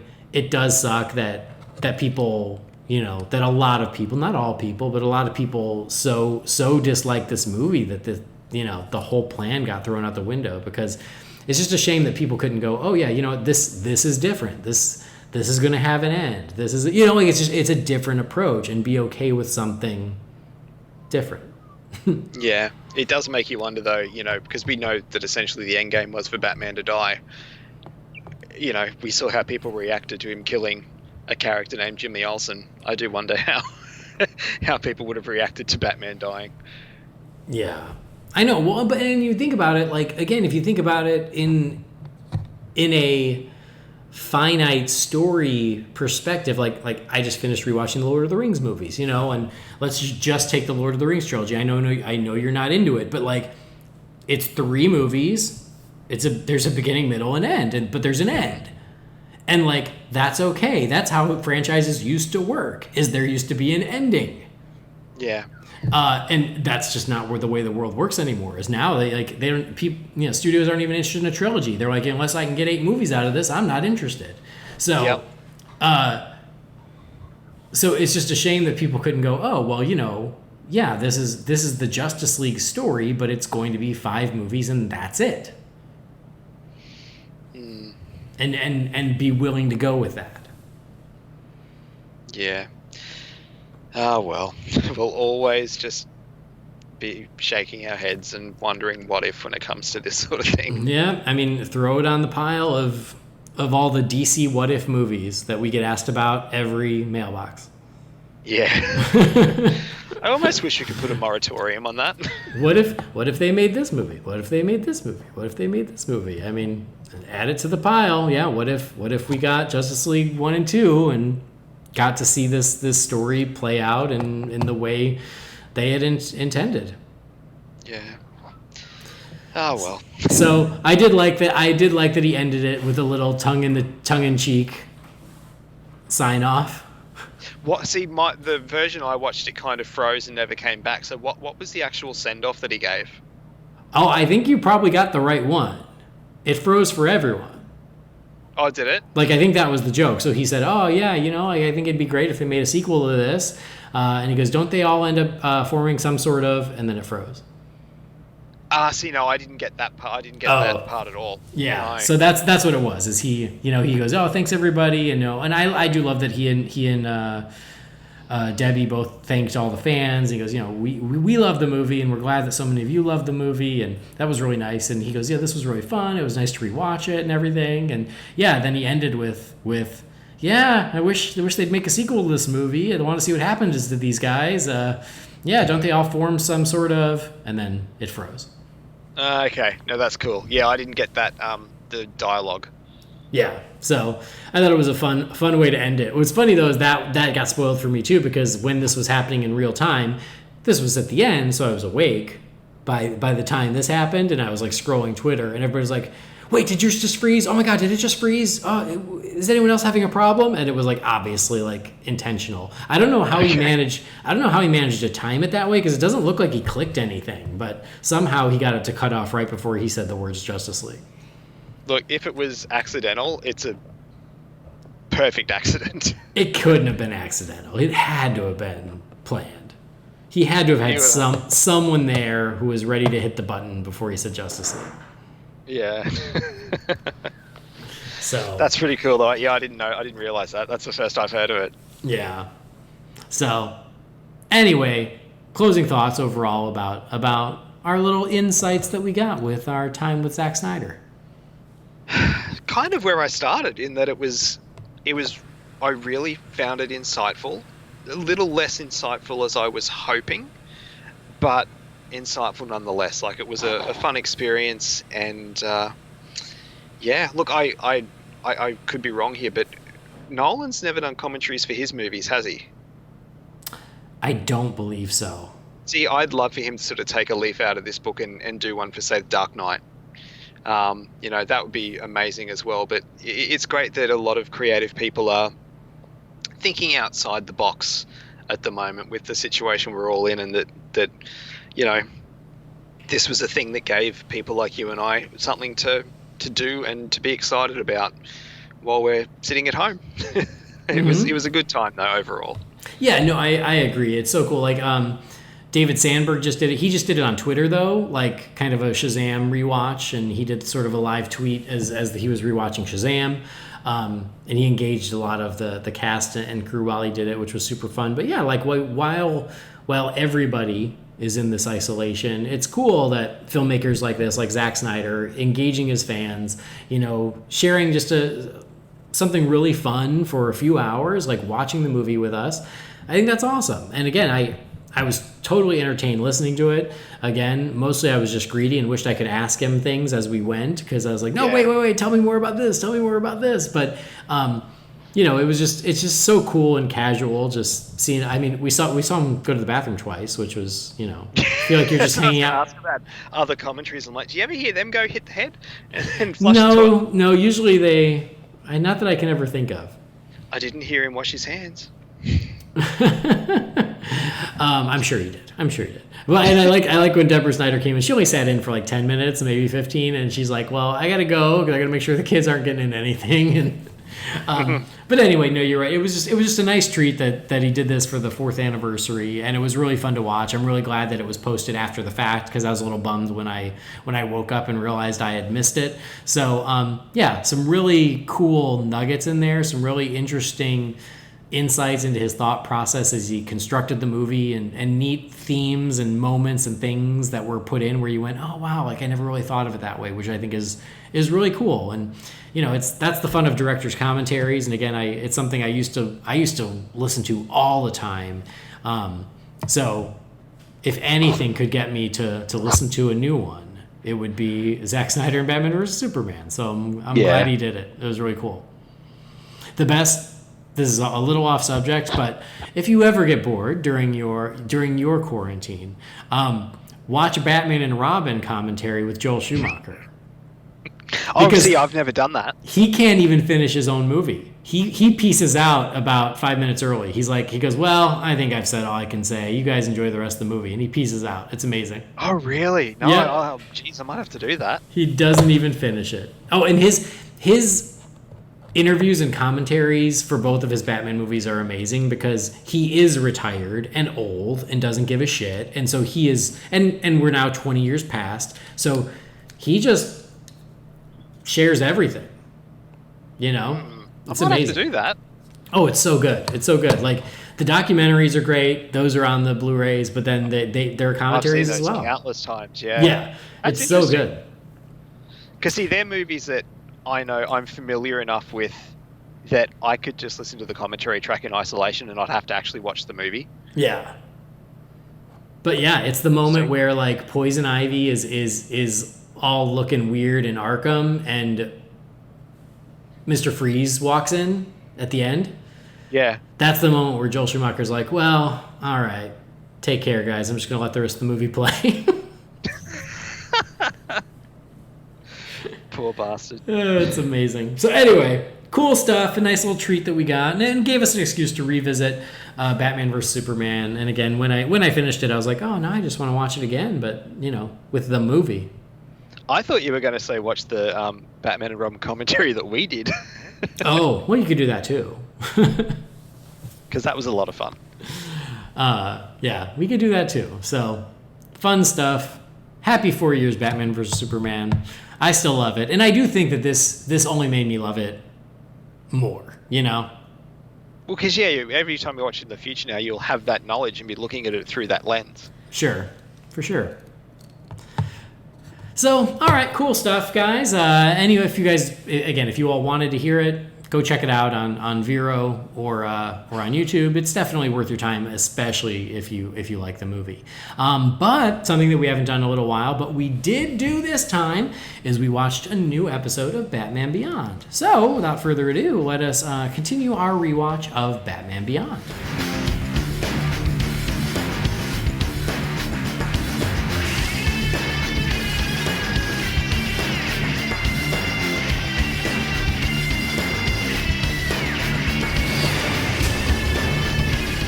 And I say rewatch, but maybe it's like first watch, at least for you, right? Yes. For me, it's like mostly rewatch, but there are some where I go, I don't remember those. However, peek behind the curtain. I am going to be a little rusty on this one because you watched it last week. I watched it last week, and somebody who wasn't me, who was also on this episode, didn't do their due diligence and watch the show that we were told to watch. And I didn't realize. Ring a bell. And I didn't realize you were going to rewatch it for this week. Otherwise, I would have. That's why I messaged you. Yeah, but like with not a lot of time before we were. You only told me that this morning, didn't you? Well, yeah, but that was already like 12 hours ago. Yeah, taking into account the time difference, I didn't get a chance to rewatch it, so I'm going to be going from memory for this one. But that's okay. We don't go super deep on these, and I watched it because I was like, well, I should. Yes, I'll own up. Last week, I meant to watch it, and I just ran out of time because I suck and I'm terrible at my job. And you already made me and Philip wait like 40 minutes to record from when we were supposed to. Well, okay. To be fair. God, you're horrible. I'm the worst. Number one, I'm the worst. Number two, I was not prepared for how many people voted in our villain thing. That's true. And it took me forever to tabulate the results. So that is the dark side of letting people have a vote. This is why in America we just say everyone gets a vote and then we ignore what they vote for. I'm going to start doing that. It's all lip service. Yeah. So anyway... Batman Beyond. Last time we talked about Joyride, which was a few episodes ago. It was. So we the Joyride. Yeah, come on, join the Joyride. Did you like that I added that song at the end? Yeah, I did. It was great. Yeah. It definitely got flagged on YouTube, but it was worth it. I don't mind. Oh, nice. It was worth it. So the next one up is called Lost Soul. It is from season 2, so it is the 4th episode of season 2. This one aired on October 9th of 1999. So I did watch it this morning, so a little refresher, Brendan. It starts like in the present, where there's this super rich computer tycoon guy named something Vance. Robert Vance. So he's a big communications tycoon, Robert Vance. Think Bill Gates, right? And he's dying. And because he's dying, he manages to like get all of his brain impulses into a computer. You know, that old comic book thing. Mm-hmm. Kind of like Zemo in Captain America. Kind of like that. He essentially Alfred in Batman and Robin. There you go. Thank you for the DC reference. Yes, where somehow you like you put your consciousness into a computer, you know. And so he does that. But his company is like, oh, we don't care. And so they like put his disc in a drawer for 30 years. So flash forward to the new present, which is, the time of Batman Beyond, 30 years forward or whatever it is. And now his grandson has taken over the company because his father dies. And so his grandson's like, I don't know what to do. So he finds the disc with his granddad's consciousness. He pops it in. He wakes him up. And he's like, oh, I need your help running the company. And it turns out that Robert Vance, he's not really interested in running the company. He's interested in much more. So he's essentially like a living computer virus. So he manages to possess the Batman Beyond suit. Like he starts by like blacking out the city and causing problems with the electronics in the city. And when Terry McGinnis as Batman like goes to stop him, he gets hit with a laser. And so because of that, Vance possesses the suit. And so now he can control the suit while Terry is in it. Yes. So Terry's got to shed the suit and Bruce has to fix it. And so while they're not looking, the suit literally gets up on its own and walks away because now Vance is like a consciousness just in the Batman Beyond suit. So Terry's got to go out after the suit, but like without the suit. And so he grabs, Bruce gives him his old utility belt and he grabs Nightwing's mask and then he's got to go out and stop Robert Vance on his own. He noticed, like, he wants to now zap his consciousness into the body of his grandson. Mm-hmm. Kind of like Chucky, like Child's Play. I can't think of a relevant DC reference for that one. But while he's doing this, he noticed that, like, magnets hurt him. So Terry and him have a fight. Terry manages to, like, jerry-rig an electromagnet with a pole and, like an electronic cord. And he manages to like use that electromagnet to zap out the suit and defeat Vance. So does this sound familiar? But a big spear saves the day. A big spear, yeah. He drops the spear, and then his girlfriend has to go find it. So is it all coming back to you now? Yeah, it's getting there. All right, so that's I won't sing Celine Dion, but yes, it's all coming back to me now. So that's Lost Soul. What were your thoughts about this episode, Brendan? Guess what? What? I actually really liked it. Ah, nice. I think it might be the best episode we've watched so far. And I think that might be because it was very much, harking back to the old school Batman, the Batman that I like. I really liked the nods to the past. I liked that it stripped away the technology and he had to kind of, be my version of Batman.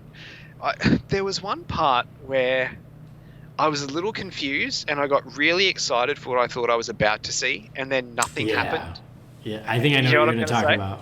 When he has to leave the Batcave the old-fashioned way, and he's like, "Are you serious?" And he's like, the Robins or something, I'm paraphrasing, never used to complain about it. And then it just sort of cuts to the next scene and he's flying in. I'm like, hang on, you're trying to get away from using technology and you've just referenced something that the old Robins used to love. Why did he not show up driving the old Batmobile? Why did or an old cycle or something. Well, yeah, kind of, but what I thought you were going to say is I thought he was going to have to suit up in an old Batman costume. No, see, I thought it was going to be like an old form of, transportation. Because that was both. It should have been both. Yeah, it should have been. Because at least they acknowledged the suit thing, which I totally thought. I was like, oh, they're standing in front of the case with all the suits. His suit is gone. And I thought for sure he would have to use one of Bruce's old suits, but they mentioned it. They didn't go that far in that aspect of it. I liked how it was kind of a cross between, the utility belt, the mask, and then what he was wearing kind of looked a bit, Robin-y, Nightwing-y in color anyway. Yeah. But yeah, glad that they didn't go that far. But just the way he was like, oh, the old Robins didn't seem to mind, or they never complained or something. I thought for sure it was going to be some sort of, cycle or Batmobile or something from the past. But it's nothing. Yeah. It's just a line of dialogue that doesn't go anywhere. Yeah. No, that's fair. What I loved about this episode was that it asked that question of who's Batman? Is it the suit or is it the guy in the suit? And obviously with Bruce, it's the guy in the suit. Like, yes, Batman has his gadgets, but Batman is someone who has always been able to excel and be super without gadgets, because he's incredibly smart. He's the world's greatest detective. He's a master of many different kinds of combat. Like, he's super skilled with or without the wonderful toys. The wonderful toys just add to it. But Terry McGinnis is not someone who trained his whole life. He is someone who sort of fell into being Batman. And so for him, without the suit, it's a perfectly valid question of is he Batman without the suit? And yeah. I like that this episode acknowledged that and explored that and showed that, he's not Bruce, but he's still plenty resourceful and plenty effective, even without the wonderful toys. Another thing too, did this series go out of its way to create villains that would scare the bejesus out of young children? Maybe. I mean, because again, the computer version of Vance, it looked like it was quite, for a young child, that would be quite scary. It was creepy, yeah. Well, I do know that they were able to get away with more on the WB than when they were on Fox. Okay. So you saw that a little bit when it was the new Batman Adventures. I feel like it was a little darker, a little more violent. Yeah, and I feel like same thing here, is they were just allowed to be a little creepier because the WB didn't care as much. Yeah, because just a really freaky looking villain. I'm like, man, this is a young kid's cartoon. That villain's pretty scary looking. But I mean, yeah, honestly, I really liked it, and I think it was because it deconstructed this version of the character that I'm not really a big fan of. Mm-hmm. And it made him have to work old school, which I really liked. So no, I genuinely, that's why last week when you're like, I didn't get a chance to watch, I was like, are you kidding me? I was ready to come on and be like, guess what, I friggin' loved it. I told you, I'm the worst. Yeah. But no, I really enjoyed it. I thought it was great. No, I agree. I really liked it too. I think it was, you're right, Vance is super creepy. I like the idea of, because the suit is a weapon in and of itself. I like the idea of the suit being hijacked. Yeah, being compromised. And then Terry being, having nothing but his wits about him, having to use the old school lockpick and everything. And I love when Bruce hands him the utility belt. I thought that was super cool. And then I did think it was a nice moment where he was like, oh, I'd give you one of my suits, but they're full of bullet holes and tears and explosion or whatever. And he goes, I know what you're doing, but you're not going to scare me and stop me from going. Yeah. But even what happens with the utility belt too, I guess how it shows that he wasn't fully, prepared to work that way, was how it gets near that open flame and the flash bombs and stuff start going on, so he has to discard it. Yeah, because even then he doesn't even get to rely on that. So no, I thought it was a really cool idea of let's take away Terry's toys and he has nothing but his wits to save the day. And I think that was a great idea for an episode. Yeah. And then at the very end is a great scene where Bruce is trying to fix the suit and he's like, it's going to be a while, and Terry's like, good, I could use the brake. And Bruce goes, I said the suit is down, but that doesn't mean Batman is. No, exactly. So, no, it's a really good episode. I agree. What would you give it for a letter grade? I'm giving it a big fat A. Wow. If he had have shown up driving in one of the old vehicles, it would be an A+. Okay, then. I'll give it an A as well. It's a good one. Lost Soul. So, if you guys are following along, the next one up is Hidden Agenda. When will we review it? I don't know. But it's the next one up. I'll probably watch it a week before I need to. Yep. So for you, Brendan, we're doing it tomorrow. Nice. And then for me, I'll just let you know. Yeah, month's time. Yep. All right, cool. So, fun to do that as well. So now, as we wrap things up, let's check in with our friends as we crack open the Wayne Manor mailbox. It's time again for the Wayne Manor mailbox. got mail. Darren, what is a letter for me? Maybe temporary. She wrote a letter. You're one hell of a messenger. Sizzle, Master Wayne. A pretty empty mailbox, Brendan. That's so rare. Isn't that weird? Like, that is never the problem. And again, I think that with people in quarantine, we're all falling behind on our podcast listening. Yep. You said you're not, but I know I'm I not, am. actually. 9 out of the 10 people I know have been falling behind. So for those of you who have been keeping up, God bless you. But yeah, I'm not one of them. I'm so behind. And again, a lot of people I know have said the same thing. Is they're like, yeah, it's hard. Just being home all day. You're not listening to podcasts. So you should be listening to them though. While you're doing your chores, while you're having a shower, just put them on. Just have them on in the background. I mean, I guess if you don't have kids to take care of, or or a spouse that you want to talk to. You got plenty of time for that. We're together 24/7 now. I mean, that is accurate. So make it like the 40s and 50s and stuff of a nighttime and everything. Don't put Netflix on. Gather the kids around the iPhone or whichever device you have and listen to a podcast like they used to radio plays and stuff. I agree. That's everyone's homework. Yep. Kids bothering you? Circle up around the iPhone, let them listen to Holy BatCast. Hi, kids. It's your Uncle Andy. Play with matches. Matches are fun. Fire is pretty. Just don't do it don't do it and then inadvertently start a dock fire and then become mayor years later because it'll come back to haunt you. That's true. All right. Yeah. Do you want to hear our 2 emails? I do. So we can go to bed? Oh wait, you're not. You can get on with your day. 5 to midday for me. Although I am recording another podcast in about 3 hours, so. You slut. It's my own show. Oh. Still. Well, hey, at least I'm giving it to you first. Thank you. Good. It's my Olympic show co-host that's going to get the sloppy second. So. That's right. I'll get you while you're still fresh and got stamina. Yeah.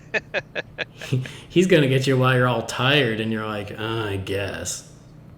I'm just going to lay here. You do most of it. Yep, just lay there. You're doing your part just by showing up. Yeah, pretty much. Okay. See who needs emails when we can just, talk in sexual innuendo. For the kids. For the kids who are now listening. Hi, kids. It's your Uncle Andy. Okay. We're talking about sex. All right. Not sure what that is. Ask your parents. Yeah, ask your parents, and don't just lay there. Don't just lay there. When you get older, be an active participant. It's way more fun. Especially if someone else is involved. I mean, either way, it doesn't matter. Okay, we need to get to these. Listen, we're all isolated, okay? Right now, you take what you can get. True. Okay. This is from Elder Murray. It says, hey, Holy BatCast family, how you doing? Will you guys be doing a review of Superman 2 for its 40th anniversary? Elder, thank you for the message, and I love that idea. I think we did that for Superman the movie for its 40th, so I think it's only appropriate that we would do the same for Superman 2. So, I like where your head's at. I think we should do that. I'll put it on the to-do list. And we're doing the theatrical version, are we? Yes. And what'll probably happen is we'll do the theatrical version, but we will still not be able to resist mentioning things in the Richard Donner cut. I've only ever watched that once. The Donner cut. Me too. Yeah. Yeah. So, because it's not complete, No. So. And that's not the version that was released 40 years ago, so I think we should just watch the Lester cut.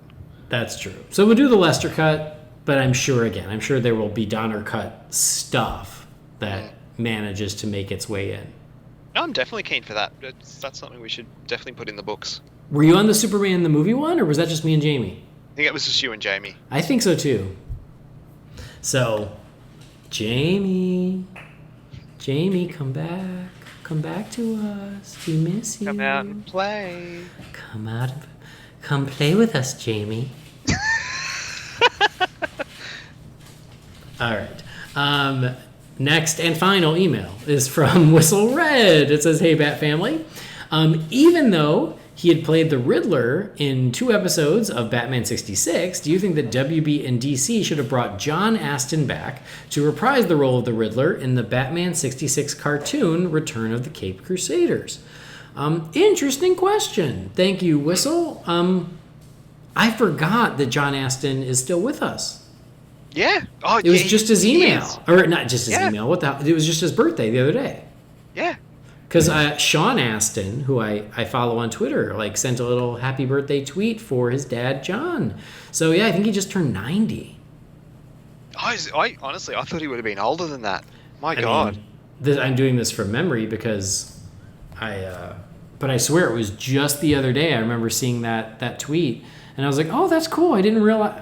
It's terrible that I thought that he had already passed away, but I'm really glad that he didn't because I had that moment he's cool as around, hell.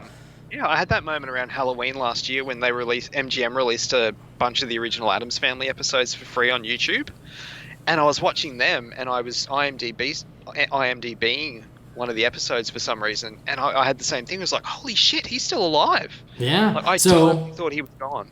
So yeah, he turned 90 on March 30th, so just a couple days ago. Yeah. I mean, it's... Yes, you could have used him, but he's not known for playing that role. Yeah, I don't know. Maybe if those movies had have kept going, which I really kind of wish they would. I'd love to see them do another animated one set in that universe and just use sound-alikes. Mm-hmm. I mean, you could bring him back for that, and maybe, for a weird reason, have that version of the Riddler with the mustache and everything. Right. Yeah. I mean, yeah, it's funny because you're right. Like, a lot of people forget that he was the Riddler. But I love the idea of involving him because he's still around. He was part of, he was part of the family, even if he was part of the extended family. And he's so cool. So even if you didn't have him play the Riddler, I'd find something for him to do. How they had Lee Merriweather voice a different character because they had Julie Newmar, who was able to do Catwoman. They could have done the same thing with him. But there's so few people left who were part of that show. I would involve as many as I could. Definitely. So, yeah. All right, but I'd be all for it. I think he's a cool as hell dude, and I'm glad he's still with us. Happy 90th, John Astin. What a perfectly timed email from Whistle Red to celebrate his 90th birthday. Before you close you can close the mailbox, but before we wrap up too, I just wanted to quickly mention, because I forgot until yesterday morning, Harley Quinn's back. Yes. Did you watch it today? I did. I watched it yesterday, yeah. Or I watched it yesterday. Yeah, yesterday's Friday. I don't even know what day it is. It was good. It was really good. I'm so glad to have it back. Yeah, no, it was great. Without missing a beat. I love that Mr. Freeze is in it now. Yes. He looks awesome. He's great. And you know who voices him, don't you? Who was it? Oh Christ! I've said it now. I can't remember the bloody guy. Dr. Octopus. Alfred Molina. Alfred Molina, yes. Oh, that's great. Yeah, I thought he was awesome. So, nope, I thoroughly enjoyed the new episode of Harley Quinn. I am glad it's back as well. It's hysterical. And yeah, I was so happy to see Mr. Freeze make his entrance. And then Catwoman's coming very soon, too. Yeah, given our current situation, though, I really wish they dropped more than one episode. I wish they do like a Young Justice. And weren't they dropping like 3 at a time or something? Oh, man. I think you're right. Yeah, that sounds right. They used to drop like 2 or 3 at a time. But yeah, I love the show. The fact that I want more now is such a good thing. But yeah. I'm so glad to have it back. Well, I will also say, like with Zack Snyder and his finite 5-film arc, Harley Quinn has no problem killing off major characters.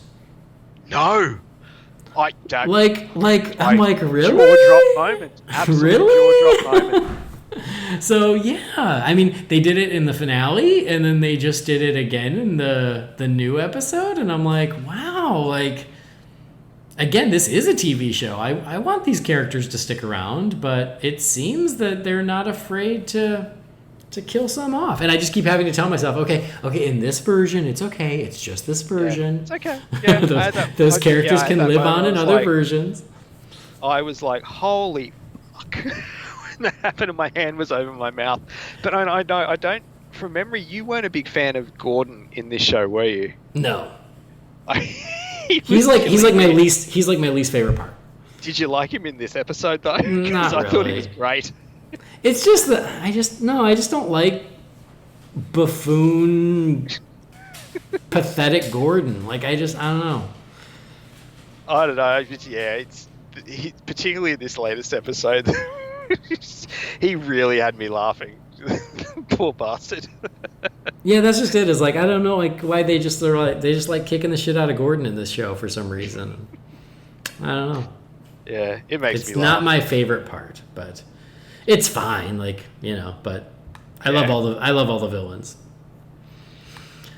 All right, but yeah, just good wanted point. to give that a quick mention that it's back if you'd forgotten.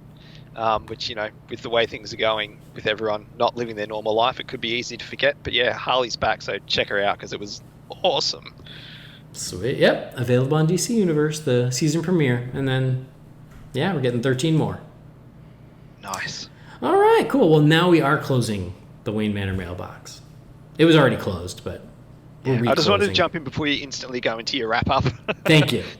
If you've got a question or an email for the Wayne Manor mailbox for the next episode, you can send that to Holy BatCast at rf4rm.com. But yes, now we are going to wrap it up, Brendan. So thanks for rewatching BVS with me and Zack Snyder, and thank you for joining and continuing to be my co-host during Jamie's hiatus. Yeah, it's been fun. Like I said early on, I was sitting outside. I hope the birds weren't too noisy or distracting, but it's lovely being out here in the breeze. Well, that's nice. I did just hear one horrific Australian like raven or crow coming, but that's fine. It's a crow, yeah. There are a lot of them around this area. But no, I had a great time as always. Great way to fill in a Sunday morning in isolation, and yeah, it was a really, really good time.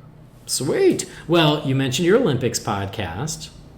So yeah, tell people where to find that in the Nightlight. Okay, so you can find... Well, my main show that I think listeners of this podcast would be interested in is obviously The Nightlight. You can find it at thenightlight.podbean.com or at NightlightPod on Twitter.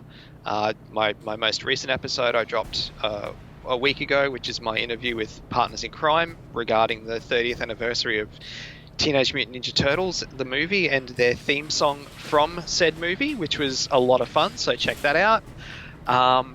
And yeah, I have an Olympics-themed podcast, which is called the Sitting on Their Rings podcast, which you can find on Facebook and Twitter and also on Podbean. I'm going to record an episode of that this afternoon, which would be my first since before I went to Hawaii. Actually, it's been on quite a hiatus, but a lot of stuff's been happening around the Olympic movement lately, and not the stuff that I was hoping to be happening around this time of year. But hey, it is what it is. So you can check those out. You can follow me on Twitter at Loey007. Sweet. And you can always hear him here and maybe in some other shows. Yeah, coming up. Because we got nothing but time to podcast. So yeah, always fun. I already told you where you could follow me. But thank you guys, as always, for joining us and for downloading the show. Please do subscribe so you never miss an episode. And please rate and review us on Apple Podcasts. Visit holybatcast.com. Follow the show on Facebook, Instagram, Twitter, and YouTube. Just search for Holy BatCast. If you have anything for the Wayne Manor mailbox, again, that email is holybatcast@rf4rm.com. But that will wrap up this BVS-rific episode of the show. On behalf of Brendan, I've been Andy, and we will see you next time. Same bat time, same bat channel.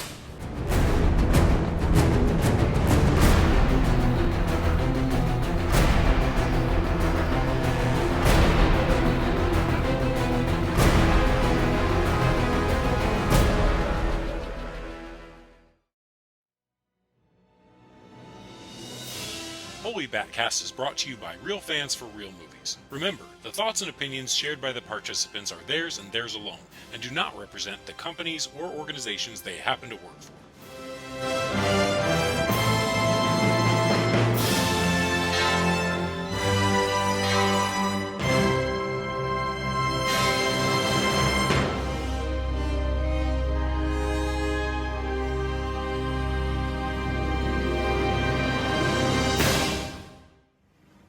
sure these guys are fine. They're going to be 100% okay. They're not at all dead. Those guys in the car there, they're 100% fine. We should have done like an A-team shot of them, like on the side of the road, like getting up, like, oh, that hurt, but they're fine. Just for the, for the PG-13 of it all.